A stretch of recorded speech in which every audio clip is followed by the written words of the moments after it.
빌그로스가 보기에는 10년물도 아직 좀 낮은 금리인데 지금 이거보다 주식의 이 ERP가 1%밖에 안 높아? 이거는 주식도 매우 고평가라는 거다. 그래서 이제 어느 정도 빠질 것 같냐? 거품이 20%는 낀 것 같다.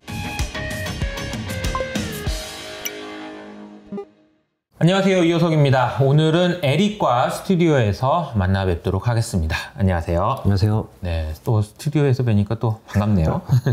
요즘에 유튜브 잘 되나요? 아, 네. 이게 많이들 구독을 해주셔서 네. 일주일도 안 되는데 벌써 구독자 2,000명이 넘었습니다. 보통 이게 구독자 1,000명 넘기가 굉장히 어렵거든요. 그렇죠. 네. 그만큼 이제 에릭이 많은 이제 휴치님들에게도 사랑을 받고 있다는 증거 아니겠나라는 생각이 들고, 에릭이 유튜브 한다고 몰랐는데 이런 분들이 있을 것 같으니까 간단하게 소개 한번 해주시죠. 이게 채널 제목이랑 이런 거. 채널 제목이 이제 투기맨이고요. 제가 격투기를 좋아하다 보니까 네. 이제 격투기와 주식에 좀 공통점이 있다고 저는 개인적으로 생각을 하고 있거든요. 네. 그래서 투기맨이라고 지었고, 구루들의 얘기, 뭐 기타 여러 가지 이런 주식에 대한 흥미로운 얘기들이 많으니까 오셔서 구독을 해주시면 정말 감사하겠습니다. 네. 진짜 유튜버가 다 된 것 같은 느낌이에요. 아무튼 좋습니다. 그러면은 오늘 가져온 주제는 모르시는 분들도 있을 것 같아요. 왜냐면 엄청나게 그 채권 시장에서 유명했던 분이긴 한데 너무 오랜만에 등장하셔가지고 저도 인터뷰를 봤는데 많이 늙으셨더라고요. 근데 이제 올해 이제 80이 80이시구나. 그런데 이분 소개부터 좀 해주시죠. 네, 제가 이제 월가의 우영우라고 했는데 왜 우영우인지는 뒤에 설명을 해드리겠고, 네.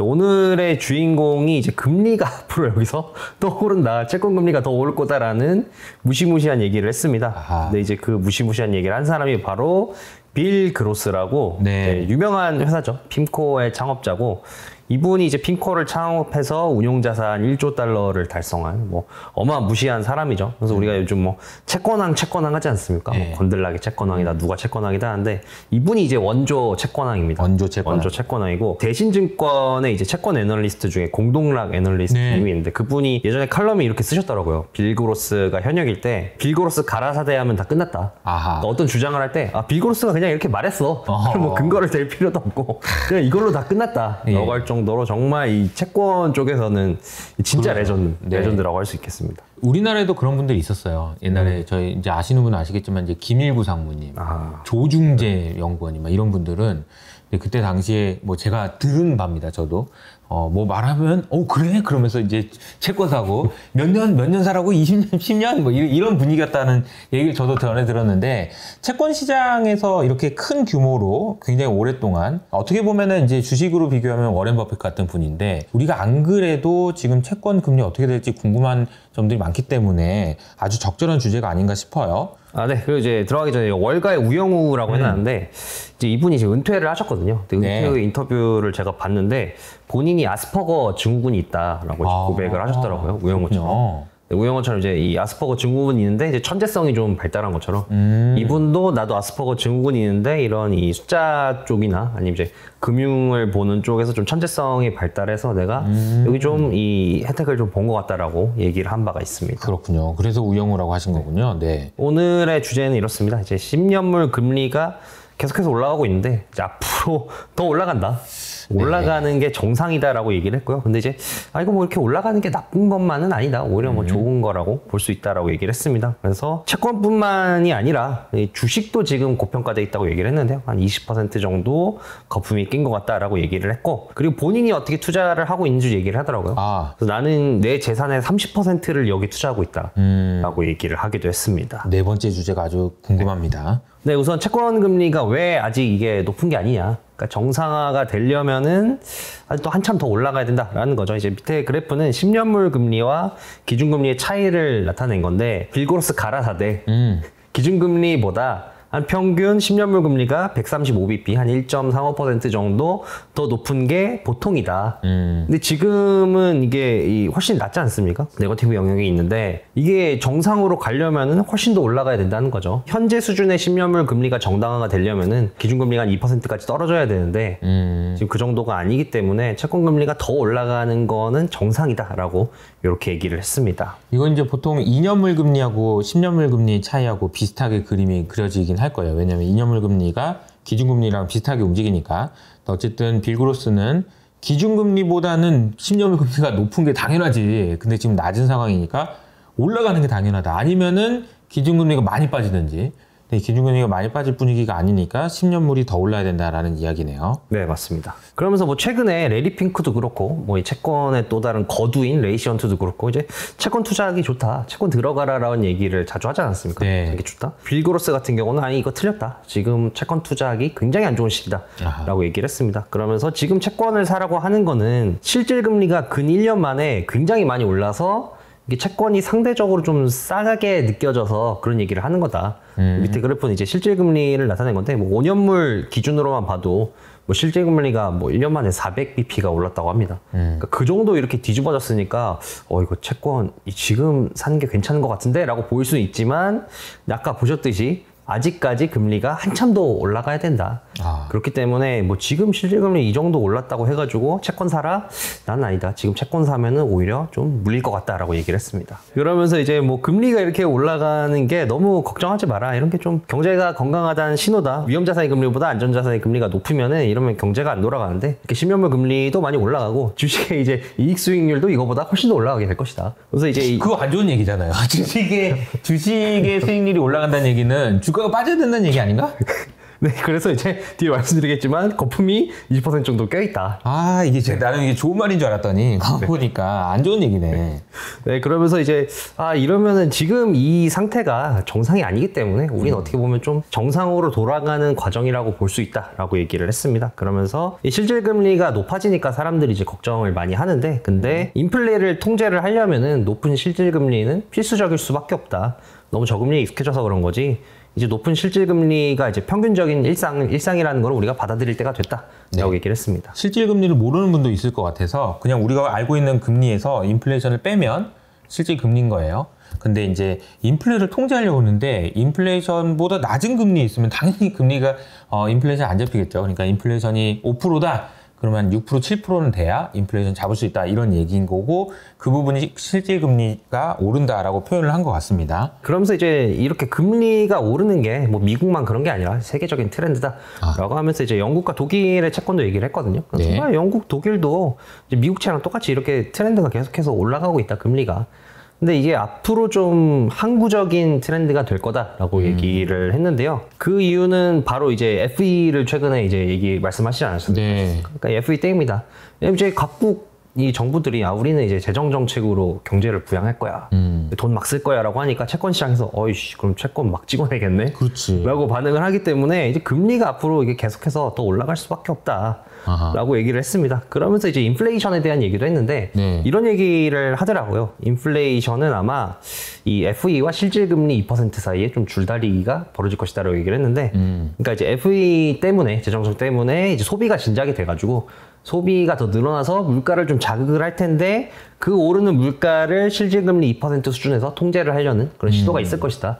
그래서 본인이 봤을 때는 그 줄다리기의 균형점이 한 3% 정도 될 것 같다라고 얘기를 했습니다. 그래서 본인이 봤을 때는 인플레이션 3%가 앞으로 고착화될 것이다 라고 얘기를 했습니다. FE라는 거는 결국은 재정 과잉을 의미하는 거였고 정부가 높은 금리임에도 불구하고 빌려줘, 나 쓸 데 있어 이렇게 하는 거니까 빌려달라고 자꾸 하는 사람이 많으니까 금리가 올라가는 거지. 이 높은 금리에도 계속 빌려달라고 하니까요. 근데 이제 이 부분 때문에 그 돈을 어디다 쓰느냐에 따라서 그 돈 받은 사람들이 돈 써가지고 소비하고 그러면은 물가는 올라갈 텐데 금리가 높기 때문에 낮아지는 효과가 있어서 어느 정도 수준에서 유지되나 봤더니 인플레이션이 3%다. 근데 이게 되게 설득력이 있는데 이 3%가 연준이 생각하는 그 목표보다 높다는 게 문제예요. 근데 이제 빌 그로스가 이렇게 얘기하더라고요. 연준도 이거를 다 알고 있을 거다. 그래서 뭐 겉으로는 이제 기대 인플레이션을 통제하기 위해서 목표 물가 우리가 2% 갈 거다라고 얘기하는데 속으로는 인플레이션 힘들고 한 3%만 해도 우리 목표치 달성이야 라고 생각할 가능성이 크다라고 이렇게 얘기를 했습니다. 제가 이제 이런 걸 비유를 많이 하는 게 어디 뭐 이게 100점 맞아야 돼. 시험을 봐야 되는데 100점 맞아야 되는데 90점만 맞아도 그냥 야, 이 정도면 괜찮아. 속으로는 얘기하지만 공부를 끝까지 더 열심히 하기 위해서는 100점 맞아야지. 이렇게 얘기하는 거랑 비슷하다라는 생각이 좀 들어요. 근데 겉으로 내색은 이제 부모 입장에서 애가 이제 90점 정도까지 맞아왔으면은 그래도 마음속으로는 뿌듯하지만 그래도 더 해야 된다고 얘기하는 것처럼 3%까지 내려왔으면 사실 많이 잡은 거죠. 9에서 3이면. 근데 그래도 만족할 수는 없다. 이런 거죠. 그러면서 이제 주식도 이제 아까 말씀드린 대로 굉장히 고평가가 돼 있다고 하면서 이제 이 주식 리스크 프리미엄을 얘기를 하더라고요. 그래서 S&P 500의 리스크 프리미엄이 지금 뭐 한 1%대다. 아니 10년물도 빌그로스가 보기에는 고평가가 됐는데 지금 이 금리도 아직 좀 낮은 금리인데 10년물 금리도 근데 지금 이거보다 주식의 이 ERP가 1%밖에 안 높아? 이거는 주식도 매우 고평가라는 거다라고 얘기를 했습니다. 아니 왜 웃는 거예요? 이게 지금 주식이 고평가라는 얘기는 주가 빠진다는 얘기인데 웃으면서 얘기하면 안 될 것 같지만 아무튼 근데 이게 제가 이게 들으면서 무슨 생각이 들었냐면은 근데 이게 사실이에요. 이게 맞는 말이에요. 무슨 얘기냐면은 주가가 금리가 이렇게 높은데도 주가가 높다라는 거는 그만큼 위험을 좋아하는 사람들이 많다는 얘기고 그게 심리적으로 어떤 이유에서인지 모르겠지만 심리적으로 지금 주가가 밸류에이션이 높은 상황이 유지되고 있다라는 거예요. 그러니까 빌그로스처럼 이게 숫자를 체크하시는 분들 입장에서는 그 심리를 재량화하기가 어렵기 때문에 심리가 과열돼 있고 그리고 고평가돼 있다.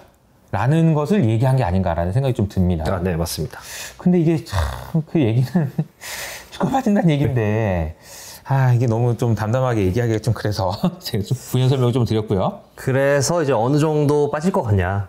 거품이 20%는 낀 것 같다. 네. 라고 얘기를 했습니다. 그래서 실질금리가 5년물 기준으로 아까 말씀드렸듯이 400bp나 움직였는데 주가가 지금 이렇게 움직이는 건 말이 안 된다. 네. 20% 정도 빠져야 더 적정 밸류에이션이다 라고 얘기를 했습니다. 근데 무작정 20% 빠져야 된다 라고 주장은 하진 않았고요.